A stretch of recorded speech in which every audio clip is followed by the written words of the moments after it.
It's nice to start looking at all of your pictures and remembering back to when you were just pictures before I got the chance to get to know you over this year, or for some of you even over 2 years. Welcome everyone. I am Rabbi Tamara Cohen, Vice President of Program Strategy at Moving Traditions, and I'm so excited to be here with all of you tonight, celebrating the hard work and activism of the members of Kol Koleinu, Moving Traditions National Teen Activist Fellowship in collaboration with NFTY, and next year in collaboration with both NFTY and USY. For those of you who know Kol Koleinu, but not necessarily Moving Traditions, some of you who are here are family and friends of Kol Koleinu Fellows. Others of you are longtime supporters, board members of Moving Traditions. I'll just share a little bit right now about Moving Traditions, and then at the end of our hour together, parents of fellows and other guests will have opportunity to ask some questions and get to know each other a little bit more. So in addition to the need for loving families, teens also need adult mentors. They need also supportive peers, and they need the wisdom and values that Jewish community can provide. Moving Traditions works across the country to provide meaningful Jewish experiences to thousands of teens and preteens of all genders. All of our programs give Jewish youth the chance to forge a moral compass and the opportunity to learn how to participate in and to help create meaningful community. In this very challenging, unprecedented time, all of us are seeing how much we need one another and how we value connection and community and the opportunity to really think with one another about how to make the changes in this world that we need to make, and to think about gender and its role in our lives and in the society around us. Moving Traditions does our work in partnership with parents, synagogues, JCCs, and camps, and also in partnership with you. And now we are working hard to bring all of our programs online. Please let us know, let me know after tonight if you want to work with us to bring Moving Traditions programs for youth to your communities, perhaps to siblings of those on the Zoom with us tonight, to your communities. Because together we're working to embolden Jewish youth to foster self-discovery, challenge sexism, and thrive, creating together healthy, compassionate, resilient, and Jewishly connected youth. And so it's my pleasure now to introduce my colleague, Jen Analik, who's going to take it from here. Thanks, Jen. Thanks, Tamara. So hello everyone, I'm Jen. I have had the privilege of leading the Kol Koleinu Fellowship this past year, and I am delighted to celebrate the achievements of these young feminists tonight. As I've worked with them over the past 9 months, I've seen each of them take on leadership, ask thought-provoking questions, and build resilience. I've also seen them support one another and lift each other up. Tonight, you'll get a glimpse into the different elements of the fellowship this past year. For instance, our November retreat, where we strengthened as a community and explored the components of effective activism. Our monthly Zoom calls, where fellows took turns teaching each other about topics related to feminism. And the fellows' social change projects, which each addressed problems related to sexism. It's been inspiring to me to see the fellows develop as feminists, activists, and people. The passion, energy, and intellect that they bring to identifying and responding to what they see as unfair and unjust in the world makes me optimistic that our future is in good hands. I could go on and on about how wonderful all the fellows are, but I won't, because I want you to hear it from them. So let's begin. So first, the retreat.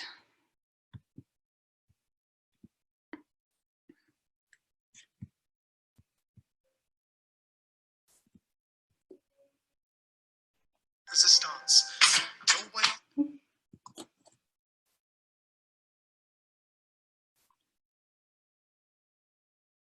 one else was in the room where it happened, the room where it happened, the room where it happened. No one else was in the room where it happened, the room where it happened, the room where it happened. No one really knows how the game is played, the art of the trade, how the sausage gets made. We just assume that it happens, but no one else is in the room where it happens.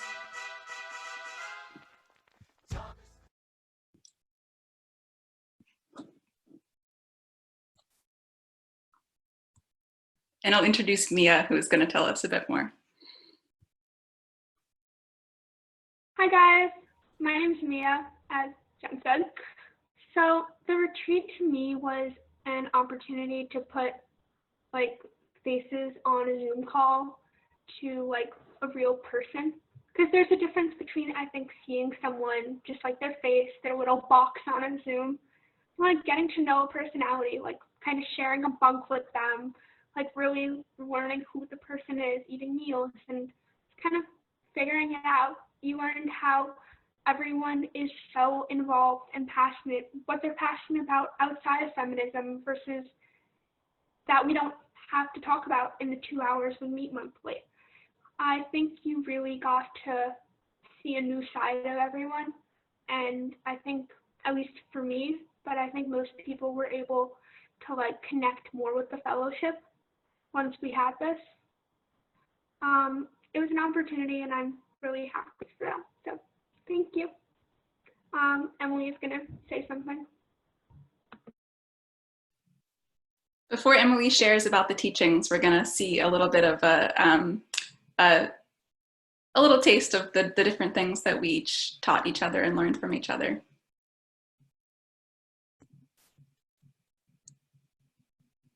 Okay.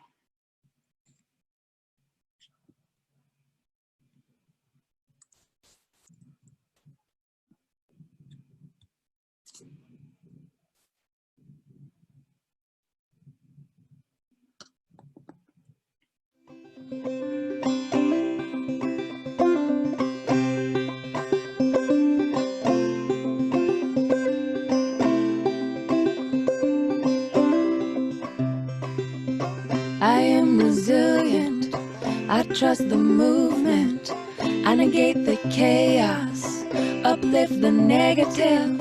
I'll show up at the table again and again and again. I'll close my mouth and learn to listen. Whoa, whoa, oh, oh. Whoa, whoa, oh, oh. Whoa, whoa, oh, oh. Whoa, whoa, oh, oh.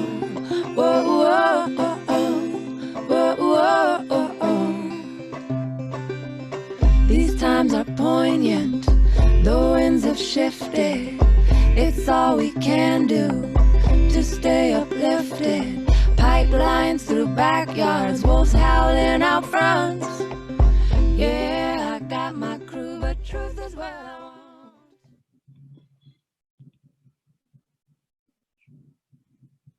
And I'll introduce Emily Feldman. Hi, I'm Emily.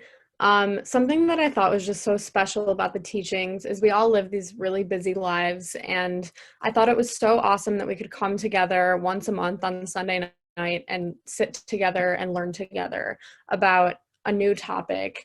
And there were all sorts of social topics that we got to learn how they connected to feminism and the efforts towards equality in those different areas. And I just found it really meaningful to learn from my fellows about all these different things that I had been interested in but hadn't really explored. We learned about racial justice, climate changes, and so much more, as we saw in the presentation. And I just found it really special to be able to get to learn about these things with all of you. Thank you, Emily. So as we saw, we had the retreat. They're the Zoom calls where everybody is teaching each other, doing research to really get to know a topic that you wanted to get to know better, and then learning from peers. And then the other really big piece of Kol Koleinu is the activism projects. And just as we're about to go in and learn from you about the activism projects, I just want to say, obviously, this spring did not go as any of us planned. And that meant also that your projects didn't all get completed as planned. And yet I think in some ways you had the opportunity to have a lesson that any activist and any feminist who's in it for the long haul has to have, that things don't always go as planned, that we need each other and we need to connect to one another, and that sometimes we have to reimagine things. And so I just want to salute you for getting as much done as you managed to get done, for holding on to your visions. I know some of you, even though you're graduating, are planning on coming back and having the opportunity to really finish and share everything that you planned to do. And I'm grateful for that, and I hope your communities will be grateful for that as well. And we're also figuring out new ways that you're going to share the richness of what you've created beyond what we could have imagined, now that we're all sharing this more virtual reality together. The last thing I wanted to say to open this part is, I don't know, I'm sure some people on this call saw an article this weekend about how countries with women at the helm seem to be doing better right now during the pandemic than countries with men at the helm. And there was some interesting conversation about why, but a big piece of it was about listening to all different perspectives. And so I want to thank you now for sharing your perspectives, your projects, your ideas with us, and inspiring us in this moment when we all need inspiration. So every fellow is every project, some of you worked alone and some of you worked in groups, is going to take a turn now, introducing your project and sharing with us where you are and where you hope to get to. Thank you. And I have the pleasure of introducing our first speakers, who are Hannah Bases and Maya Kendall. I'll hand it over to them. Hi, everyone. So we're going to introduce ourselves and we're going to tell you a little bit about our project. So my name is Hannah Bases. I'm a senior. I live in New Rochelle, New York. Hi, I'm Maya. I'm a junior and I live in New York City.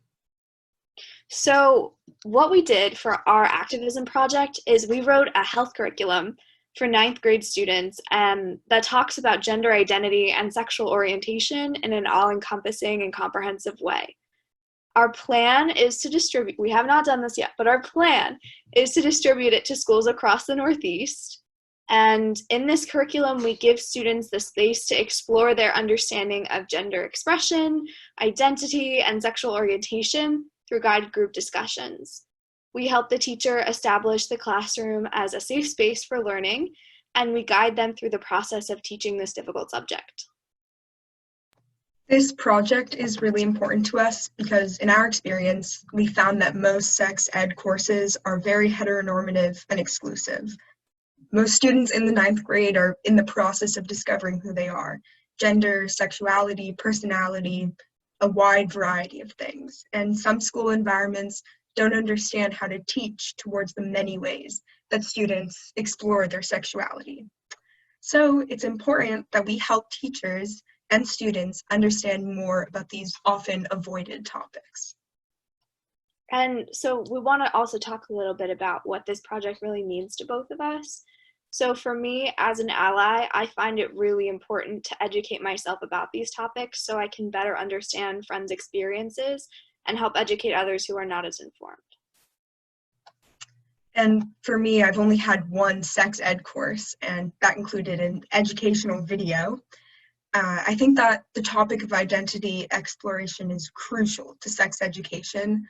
and I want to help other high schoolers understand what is actually going on and help them be more open-minded. So a part of our curriculum is this wonderful organization called the Genderbread Person, and they have formed a worksheet and a poster that Jen is sharing right now that breaks down gender identity in a few subjects. So we have identity, attraction, expression, and sex. And it's seen on the Genderbread Person and explained down below. And as you can see, it has a range, but it doesn't have a starting point or an ending point, because in gender, there is no starting point and there is no ending point. It's different for every single person, and it's not binary. It's not restricted to anything.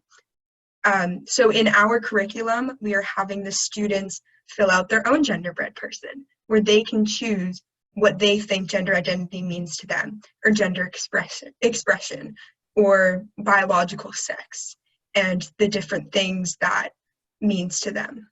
That's a part of our curriculum.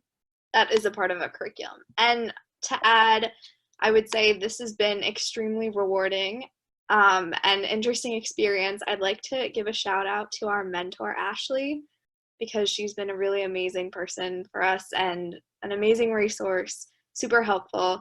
And this curriculum, with COVID and everything, we did shorten it a little bit, but we completed, quite a healthy chunk of it. And I'm excited to help implement this with Maya to schools next year. So thank you all for listening. And next, I'd like to introduce Danielle Gruber, who will be talking about her project. Thanks. That was a really amazing project. Jen, would you mind presenting the first slide? Thanks. Okay, so can you go back to the, to the title page? Great, thanks. So hi, my name is Danielle Gruber. I live in Great Neck, New York, and I'm a junior. And for my social action project, I created a workshop called Voting with a Feminist Lens, a workshop for teens. Next slide. So the purpose of this workshop is to educate soon-to-be voters, as well as those who are already eligible to vote, on how to make their vote more meaningful. So over the course of 3 60-minute sessions, we cover the importance of voting, the logistics of voting and voter registration, how women's rights relate to social, political, and economic issues, as well as choosing a candidate that represents the participants' values. Next slide. Okay, so during the first session, we cover key events in the history of the women's suffrage movement, how motivation for voting and barriers to voting have changed and remained the same since the 19th Amendment was passed, as well as what motivates participants personally and which barriers they may still be affected by. Next slide. So one activity that I'll highlight that's from my first session is a mock election in which we vote for our favorite ice cream flavors. So during the first round, every participant can vote, and we choose the winning flavor accordingly. However, during the second round, voter ID cards are distributed, and some restrict participants from voting. The ballots are tallied again, and we see how the results differ when not everyone can vote. Next slide. So these are examples of 2 voter identity cards that you might see. So the one on the left would allow you to vote during the second round, and the one on the right would not allow you to vote on the second round.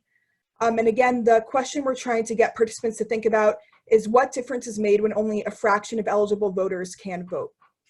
Next slide. So the objective of the second session is to get a better sense of the issues that matter to participants and learn how their feminism might inform their positions. And we cover some of the key issues that are a basis for political conversation today, the issues that participants are passionate about, and their values in the context of the political landscape, as well as how women's rights relate to these key issues. Next slide. So one of the activities that we do during the second session is creating a mind map that's connecting political and social issues to feminist values. And this activity is performed after the participants learn more about a particular issue, for example, abortion, carbon emissions, gun control, etc. And they learn more about this, and this helps them get a better understanding before performing the activity. Next slide. So finally, the objective of the third session is to break down the process of choosing a candidate. And we cover the important steps in selecting a candidate and which resources participants can use to inform their decision, awarenesses of the biases that may influence their perceptions of candidates, as well as double standards for male and female candidates. Next slide. So this final activity, which is a blind evaluation of candidates, was suggested to me by my amazing mentor, Andrea Jacobs. During the first part of the session, we are examining double standards for male and female candidates through discussion, watching clips of debates, as well as other activities. And this is the final activity. We present characteristics of real candidates without revealing their identities, and participants then think about which candidate seems the most appealing to them, which they don't share. And then finally, the identities are revealed, and we discuss the participants' reactions to learning the real candidates. Jen, I think that you click next slide 3 times to reveal the candidates here. Or maybe it was only once, sorry. Okay, never mind then. We could just go to the last slide. Okay, I just want to say thank you to all the fellows at Kol Koleinu. Thank you to Jan Enelich and Tamara Cohen, and especially my mentor, Andrea Jacobs. I could not have done this without you.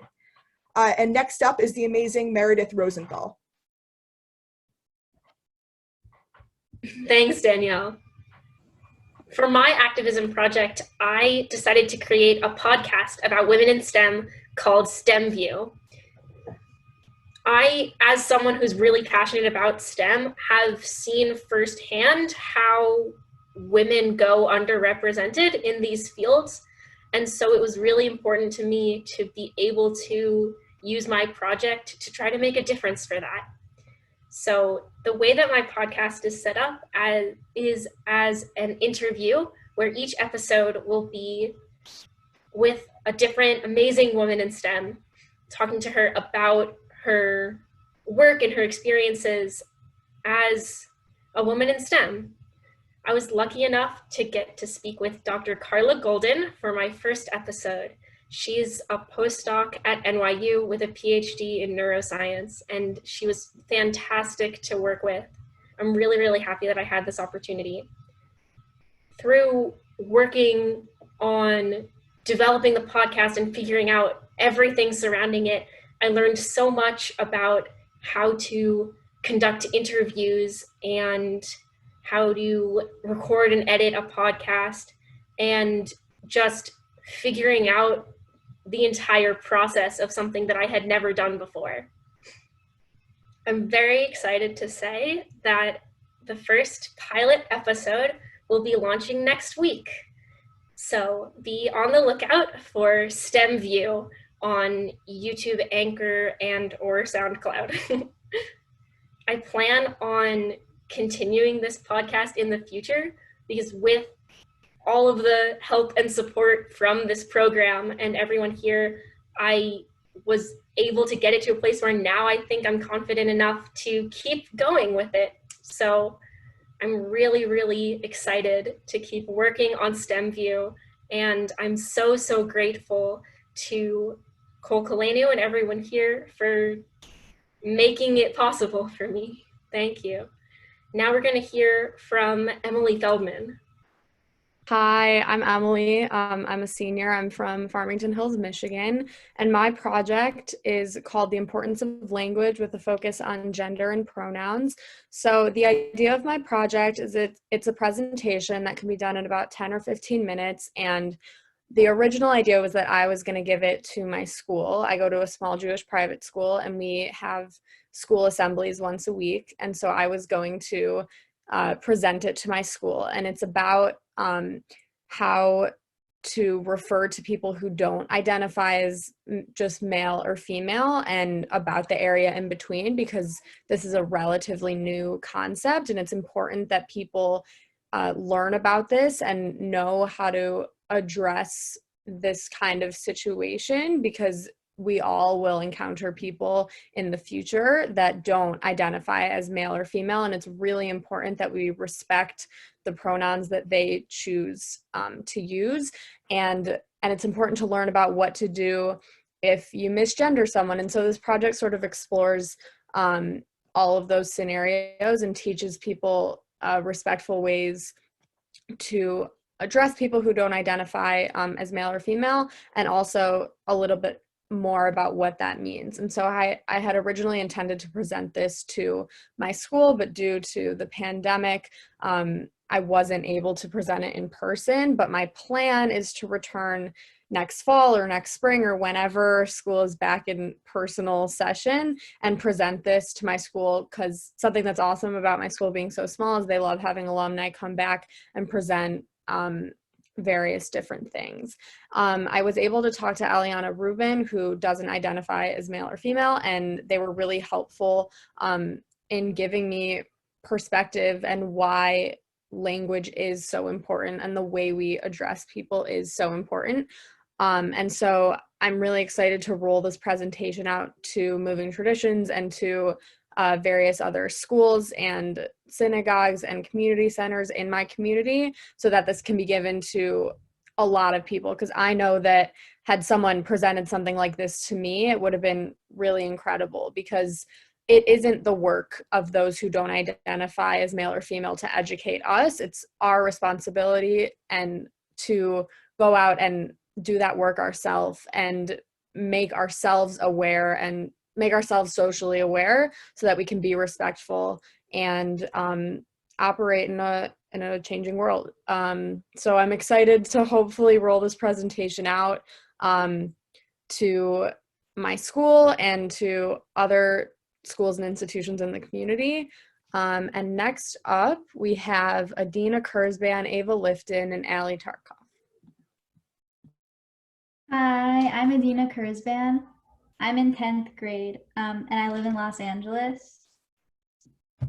Eva. Hi, I'm Ali Tarkov. I live in Lafayette, California, and I'm in 10th grade. Hi, I'm Ava, and I'm a junior, and I live in LA, California. So to introduce our project, we're creating a video about body image called Your Body, Your Image. Self-consciousness and body positivity have always been something that I've definitely struggled with, and I know a lot of my friends and classmates have struggled with as well. I think that body image is something that I think every single person experiences, and every single person has a different relationship with their bodies. So we are creating this video because we want to create a community where people are able to watch this video and focus on the healing process that comes after struggling with body image, and after we know that we are self-conscious, what can we do? What can we move on to the next step? So in this video, we have both men and women share their stories. And essentially the video is divided into two separate parts. So for the first part, we have the problem that people are facing, why they're self-conscious, what they think causes this, and just essentially the feelings that everybody feels when looking in a mirror, when doing very basic things. And then in the second half of the video, we focus on the healing process that comes afterwards, because so often we focus on the problem, social media, and people and their friends and relationships, whatever. So we wanted to focus on a video that depicts the healing process and shows that although body negativity is real, healing is definitely possible, and we can all do it together. Yeah, and as Adina previously mentioned, we are all very passionate about the subject of body image, and with the ubiquity of social media, struggles with body image have become especially prevalent, particularly amongst teenagers, and it's so easy to feel so alone and feeling self-conscious, and so we wanted to give women and men a platform to share their stories so that they could spread the message of self-love.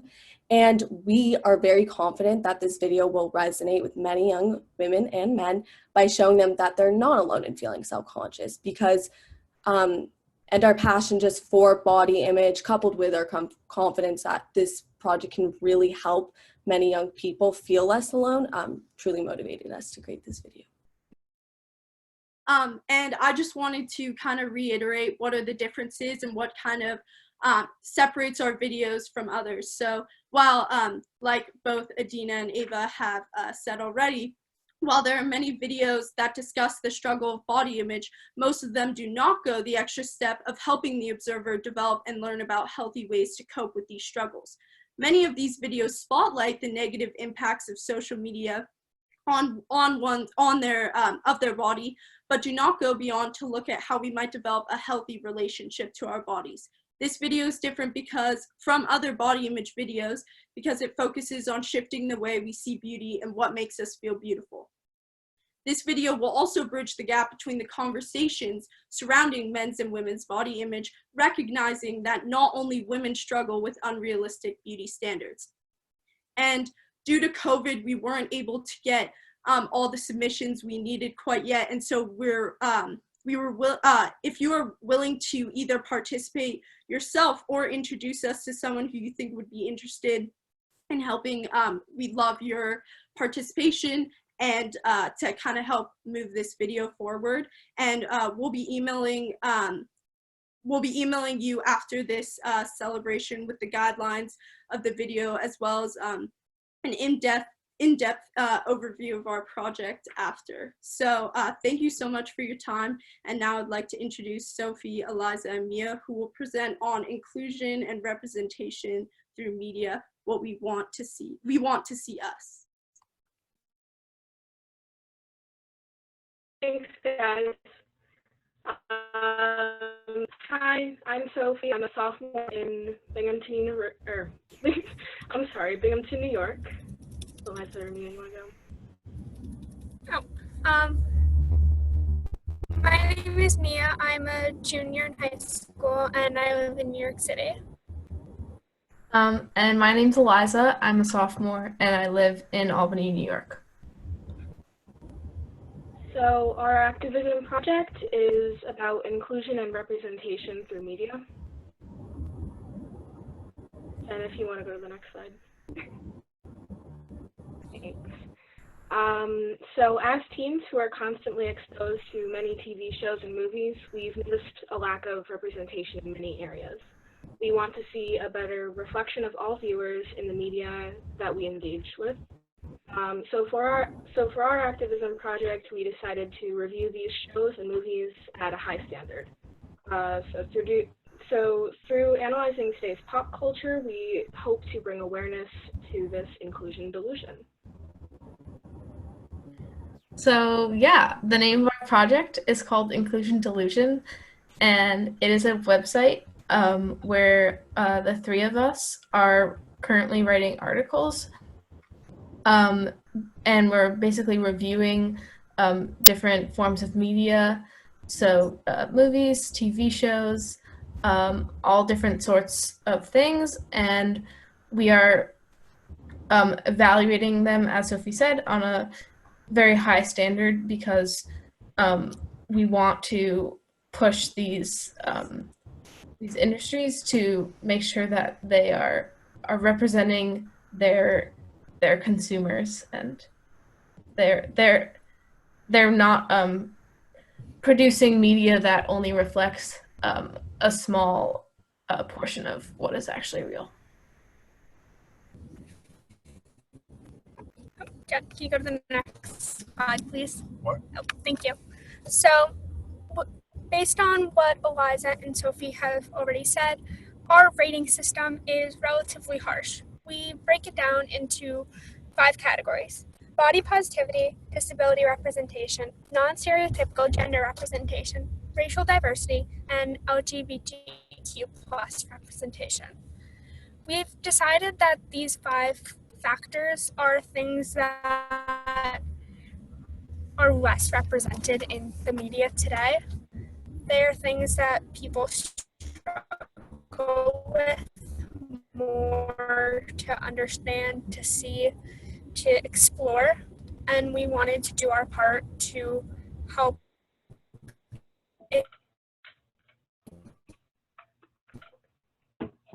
ignite that shows. So yeah. There should be one more slide, I think.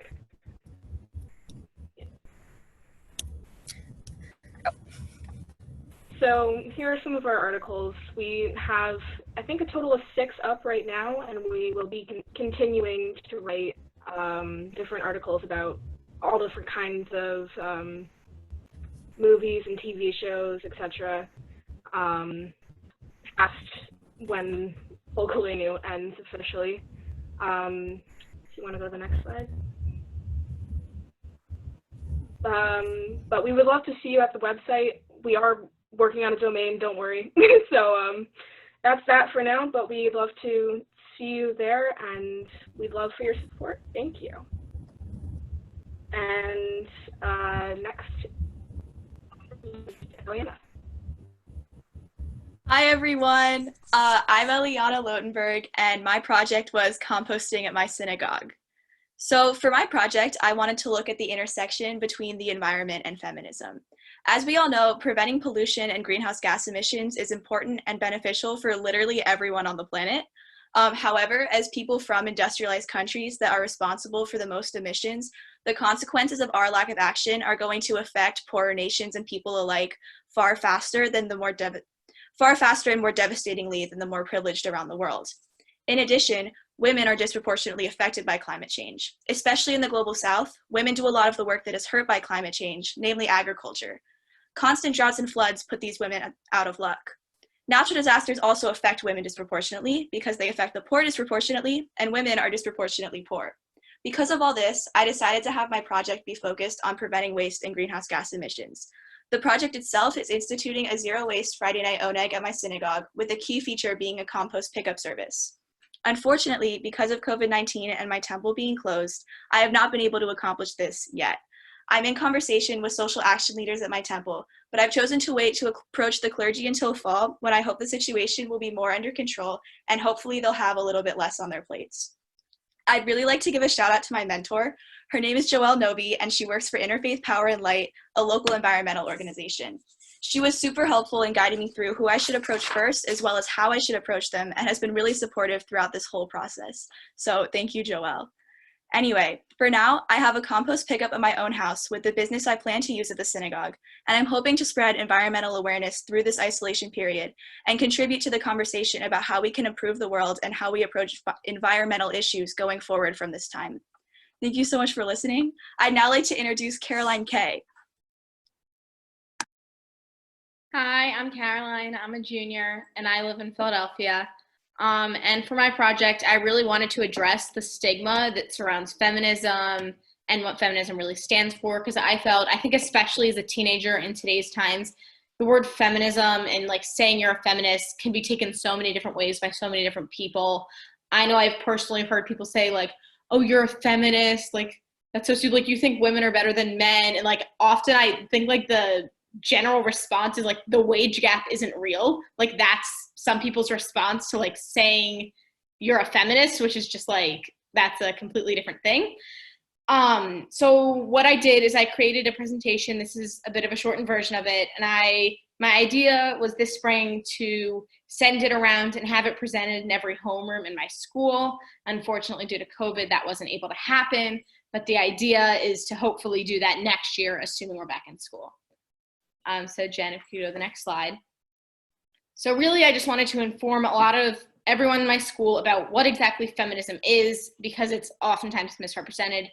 So here I have the definition of it. As you can see, it's to establish equality between the sexes, not one is better than the other, not, just equality, because everyone, I hope we all here believe that women are equal to men and men are equal to women. And some people out there are definitely people out there who I think there are like a lot of YouTube videos on this subject where you'll go up to someone and be like, do you believe women are equal to men? And they'll say yes. And then you say, do you believe in feminism or are you a feminist? And they go, well, no, of course not. Like they think women are better than men, which is not the truth. And then when you inform them that, hey, the definition of feminism is that women and men are equal, and it like they're taken aback a little, they're confused because their idea of feminism is this idea that really isn't true to the definition of feminism. So Jen, if you go to the next slide.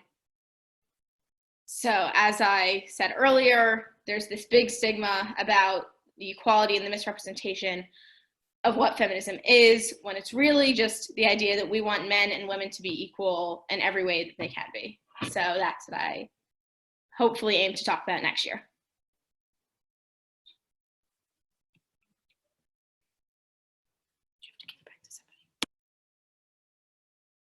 Thank you, Caroline. So by now everybody understands why I just wanted to go on and on and on and on about how amazing all of these young women are. There's gonna be a chance for everybody to applaud all of them, all of our invisible guests to applaud, but for now I'm gonna invite all of the fellows to unmute and give yourselves and each other a round of applause.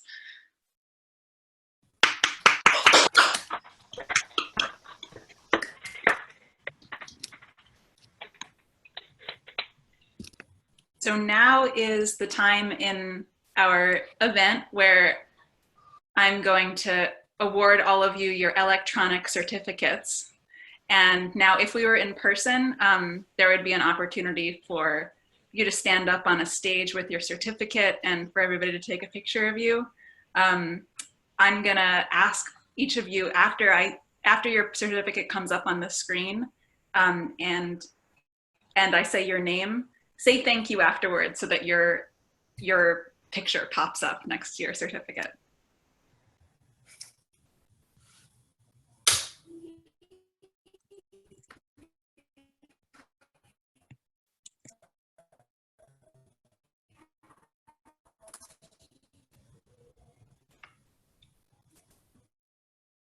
All right, first up, Ava Lifton.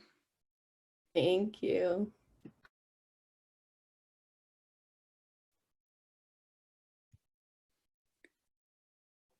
Adina Kurzban. Thank you.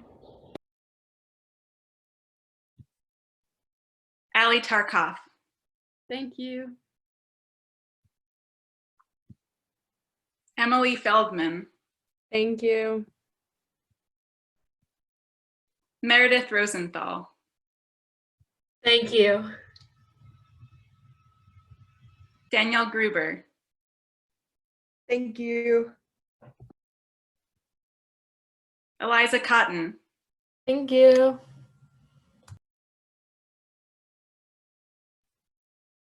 Hannah Bases. Thank you.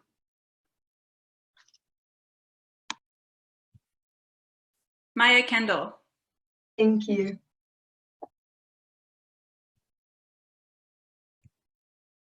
Mia Medney. Thank you.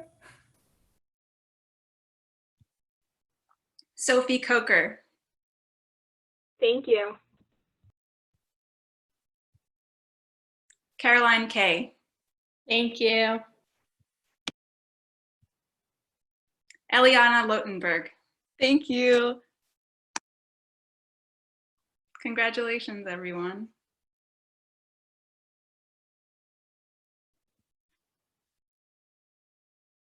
So let's go ahead. We're gonna unmute so everybody can clap. Not yet. Okay. Later. So I also want to just take a moment and say thank you to all the mentors, many of whom are on the call tonight, many of whom were acknowledged. Jenny Singer, Eliana Rubin, Ashley Natanel, Andrea Jacobs, Carolyn Camisar, Joelle Novi, and Gabrielle Mandel. Thank you so much for giving of your time and your wisdom. And I know that it's a two-way experience and that you received a lot from the wonderful fellows you got to work with. And as we were thinking about how to close this evening, I thought about one of my core mentors from when I was not that much older, a little bit older, but not that much older than some of you. Right after college, when I first met Barbara Dopkin, who is a transformative feminist activist and philanthropist. And I wanted to have the opportunity for you to be kind of blessed and given a charge by Barbara, who has made a difference in the lives of Jewish feminists and in the history of feminism and Jewish feminism in the US, in Israel, in the global South, and who remains a mentor to me. And so I wanted to share her with you. Barbara. Hi, everybody. I clearly have been watching and listening, And I'm extremely impressed. Let me go back first. When we started Mayan, which was the Jewish Women's Project, we decided we were going to have a community feminist Seder. And there was this young woman, Tamara Cohn, who was going to be a writer, and she needed a job. And I don't remember who introduced us to her, but we actually hired her to do data input. And that's how I met Tamara. Clearly, she's done better than that. And it has been such a pleasure to watch her bloom. She is now in the place of helping you to do that. In a way, the fact that COVID happened means that your projects will actually take a little bit longer and probably past the time that you would have still been in the group.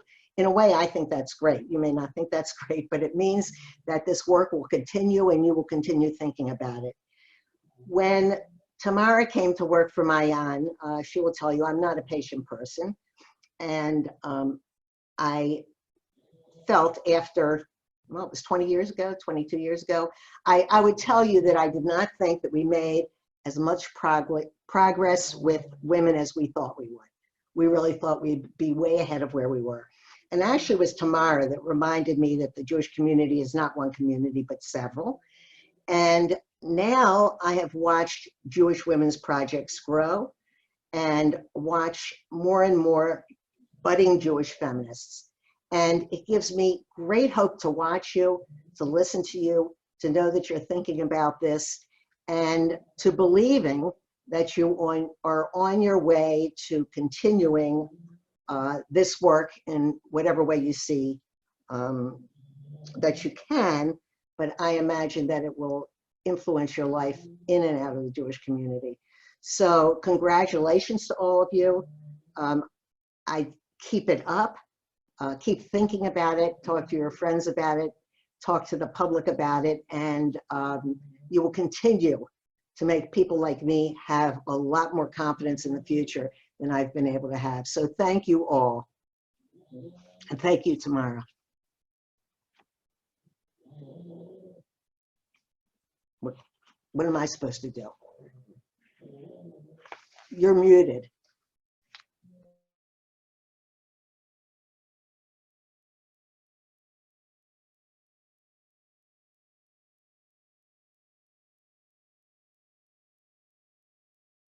Tamara, you have to go off mute. Sorry, couldn't find my mouse. Thank you so much, Barbara. And now we're going to all join together so that we can be together and see everybody who is here together for our closing song.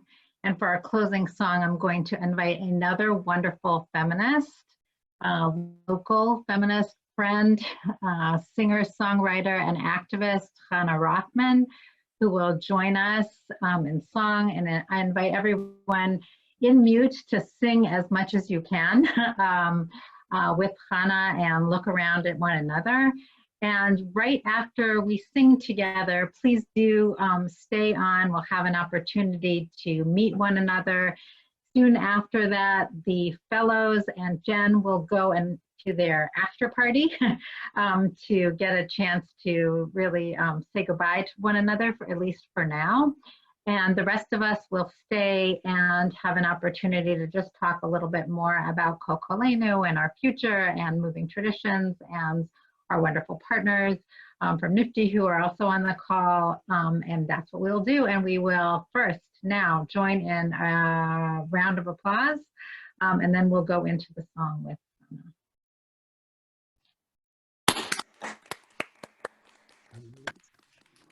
Thank you to all the families that are here also for everything you're doing right now, day to day, and for supporting your daughters to reach this moment.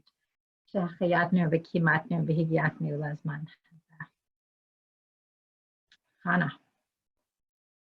All right. Well, I am just so amazed and impressed, and it's a huge honor to be able to sing the song that I wrote a long time ago that just seems to get more and more relevant. So this is called We Can Rise. And It's all about how it's just perfect for all of you. Just all about how we get to lift each other up, and we ourselves can rise as well. And sometimes, as I heard from many of your projects, we get fed these ideas that we can't, or that our voices are not like what need to be, but that's not true, as you all proved so brilliantly. So I'm not going to talk anymore because the words that you all said were incredible. And here's the song, and if you know it, sing along from your mute, and if you don't, I hope you'll catch it, or bang a table, or clap your hands, or make some rhythm. Okay, don't be afraid to move around. Whoa, oh, oh. Whoa, oh, oh. Whoa, oh, oh. Oh, oh, oh, oh. Esa enai el harim me'ayin yavo Israel. I lift my eyes up to the sun. Where on earth will my help come from? From heaven, come from earth. Come from life and come from rebirth. I lift my eyes up to the sun. Where on earth will my help come from? From heaven, come from earth. I come from death, I come from rebirth. Now,